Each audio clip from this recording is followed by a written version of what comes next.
প্রতিদিনের মতন আবারও একটা লং ভিডিও নয় হাজির হইলাম। আপনারা কথাগুলো শুনবেন, শুনলে আপনাদের ভালো হবে, উপকার আসবে। ঠিক আছে, আমি আপনাদেরকে বলবো ভাই, যারা নতুন কাজ করতেছেন, নতুনদেরকে আমি এই বিষয় নিয়ে আমি কথা বলবো। আপনারা কথাগুলো শুনবেন, শুনলে আপনাদের ভালো হবে, উপকার হবে। ভিডিওটা টানাটানি করবেন না, স্কিপ করবেন না। স্কিপ করলে কিন্তু আপনারও সমস্যা হবে ভাই। কিন্তু পুরো ভিডিও দেখতে না পারলে 1 মিনিট হলে আপনি ভিডিওটা দেখবেন। রং ভিডিওগুলো 1 মিনিট হলে দেখতে হবে, তাহলে আপনাকে ফেসবুক ক্ষমা করে দিবে।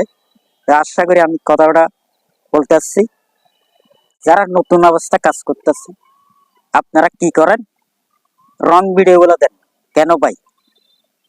রং ভিডিও দেন না কেন? একটা 3 মিনিট করে রং ভিডিও দিতে পারেন না কেন ভাই? আপনারা লাইভ করতে পারেন ঘন্টার পর ঘন্টা,